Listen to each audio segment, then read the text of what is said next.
Aujourd'hui, je vous propose d'attaquer une toute nouvelle notion dans laquelle on va traiter de conditions. En programmation, comme dans la vie de tous les jours, on est régulièrement amené à faire des choix qui vont être le fruit de conditions. Je vous donne un exemple très simple pour m'illustrer. S'il fait beau, alors je sors, sinon je reste chez moi. Ceci, ce alors et ce sinon, on va les retrouver dans notre code. Et cela, peu importe le langage de programmation que vous choisissez. Maintenant qu'on a vu la théorie, passons à la pratique. Avant de commencer dans le vif du sujet, j'aimerais qu'on revienne rapidement sur la structure établie pour les deux premiers épisodes. On avait créé une fonction main qui était appelée lorsque le programme s'allumait. Une partie d'entre vous a trouvé que c'était très complexe de commencer par ça en premier, et d'autre part, des personnes un peu plus expérimentées en Python m'ont informé que ce n'était pas forcément utile de faire ça. Pourquoi ? Que dans notre cas, on va simplement exécuter une série d'instructions, donc pas besoin de faire une fonction main. On utilisera ça par la suite quand on créera des modules. Donc tout simplement, ce que vous pouvez faire, c'est qu'à partir de maintenant, vous pourrez écrire votre code directement à ce niveau-là. Par exemple, on pourra mettre ici print hello world, et si je lance le programme, on a toujours un résultat positif. Ça vous facilite encore plus la tâche de faire ça. Commençons tout de suite le développement. La première des choses à faire, ça va être de créer par exemple deux variables. La première, ce sera le porte-monnaie d'une personne, donc on va par exemple l'appeler wallet, et on lui affectera comme valeur par exemple 5000 €. On peut aller à la ligne et on va en créer une seconde qui sera le prix d'un produit, par exemple d'un ordinateur. Donc je vais l'appeler computer_price.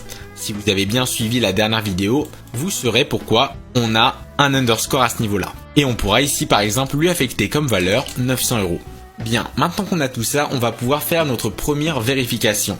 Donc je vais sauter de ligne et par exemple je vais vérifier que le prix de l'ordinateur est inférieur à 1000 € par exemple. Alors comment faire cela ? Eh bien c'est ce qu'on va voir tout de suite. Le prix de l'ordinateur correspond à la variable computer_price. On a créé juste là. Ensuite, je souhaite vérifier que le prix est inférieur à 1000 €. Donc je vais utiliser comme en mathématiques des signes strictement supérieurs à, ou alors strictement inférieur, ou même 2 égales pour vérifier une égalité parfaite, ou encore tout un tas d'autres signes. Donc nous on va commencer par vérifier si c'est strictement inférieur à 1000 €. Donc ce que je viens d'écrire là, c'est ce qu'on appelle un booléen. Ça va me retourner soit vrai, true, soit faux, false. Si à ce niveau-là je fais un print de ceci, vous allez voir que c'est bien vrai. Et c'est ça tout l'essence même de la condition.